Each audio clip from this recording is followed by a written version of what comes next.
Right after the draft wrapped up, the general manager of the team had a lot to say, and what he shared was far from surface level. In fact, it opened up some pretty intriguing storylines that could shape the trajectory of the team moving forward.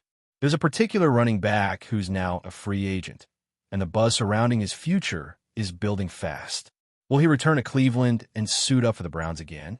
Or is another franchise ready to pounce with a more attractive offer? That's the kind of thing fans are eager to dissect, and rightfully so. It could be a major factor in how this season unfolds. Let's also talk about the wave of support the team has been receiving lately.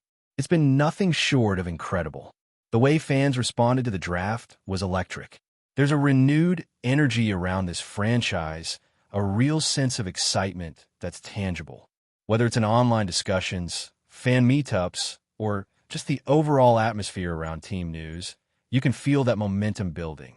The team is on the verge of reaching 123,000 followers on their official platform, and they're only a few hundred away. That kind of growth isn't random.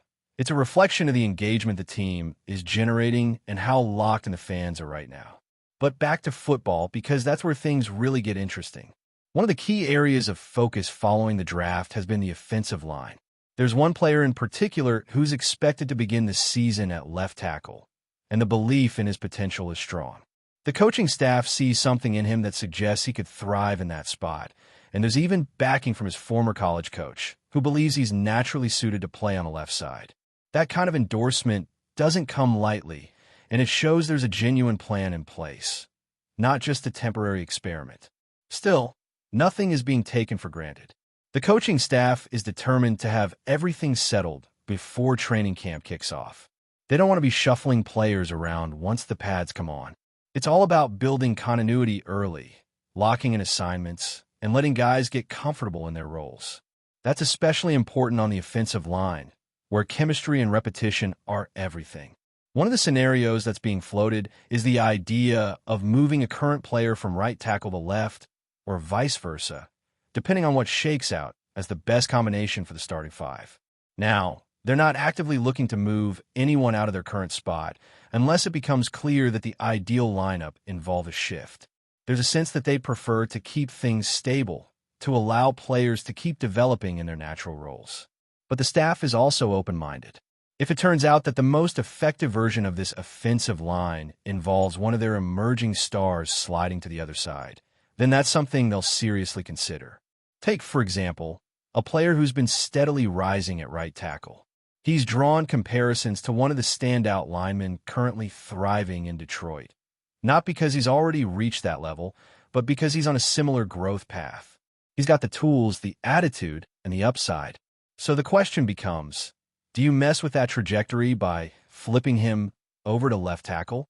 That's not an easy call. Some would argue that it's better to leave him where he's blossoming and not interrupt that progress. Personally, that's the route I'd take. Let him continue mastering that right side and focus on developing someone else for the left. You don't want to disrupt a player's momentum, especially when he's showing signs of becoming one of the top right tackles in the league.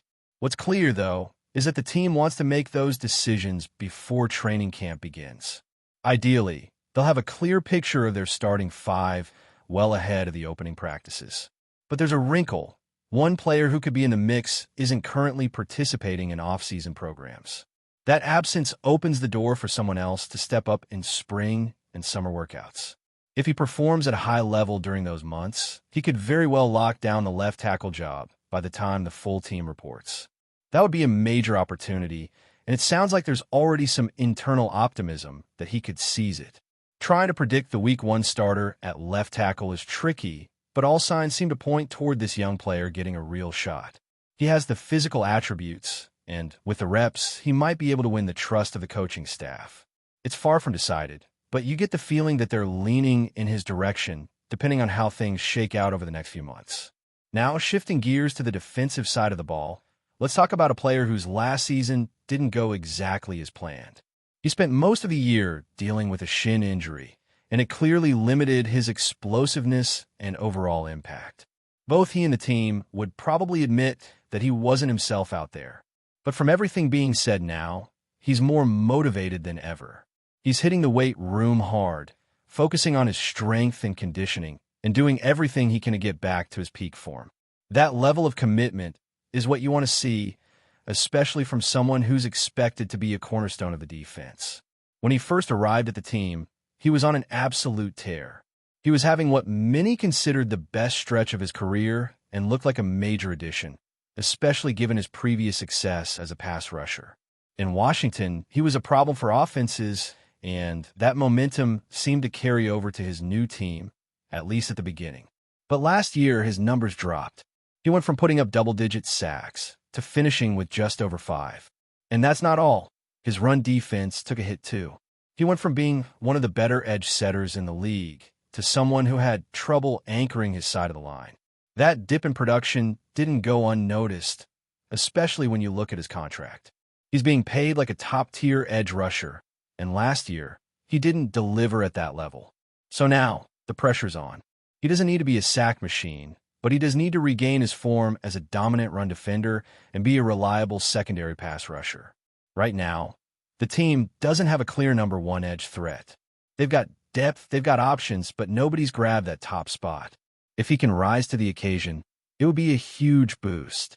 He doesn't have to become an all-pro overnight, but if he can return to being one of the better run-stopping edge players and notch somewhere between 7 and 9 sacks, that would go a long way. There's enough talent on the defensive line to rotate guys and keep them fresh, and that can help everyone's production. But he has to lead the way.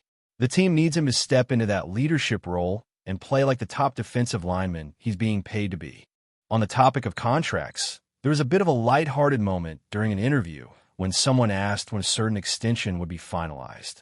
The response was half-joking, suggesting they need to send a message and hope for the best. But behind the humor, the urgency is real. They want to get that deal done, and now that the draft is over, there's more flexibility to focus on it. There's no immediate deadline. Organized team activities haven't started yet, and training camp is still a ways off. But everyone involved knows it would be ideal to have the extension wrapped up before the serious work begins. This particular player is the kind who shows up no matter what's going on with his contract. That's just who he is. But locking him in would send a strong message and remove any distractions. Interestingly, part of the reason the team is moving forward with his extension is related to the draft itself. They selected a new tackle, which signaled that this veteran will likely remain at guard.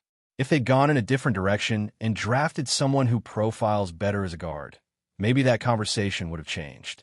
But as things stand, the new addition is expected to be groomed as a tackle, which clears the way for this extension to happen. The fact that the team is choosing to keep this veteran at guard speaks volumes.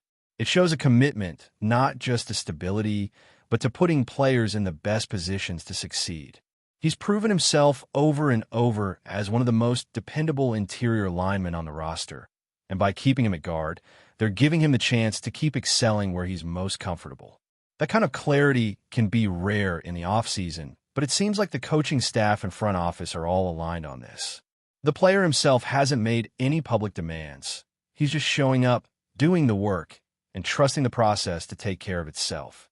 That professionalism, combined with his consistent level of play, is what's making this extension a priority. While that situation seems to be trending in the right direction, there's another part of the roster that remains a bit more fluid. The wide receiver room has a lot of intrigue heading into the summer, especially with some of the new faces that were brought in. There's a mix of veterans and young guys, but what's most fascinating is the stylistic diversity they now have.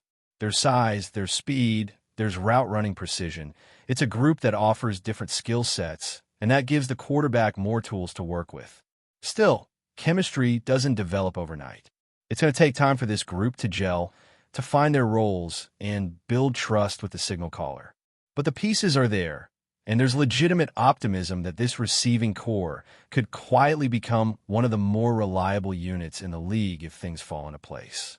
Training camp will tell us a lot, especially once live reps start stacking up.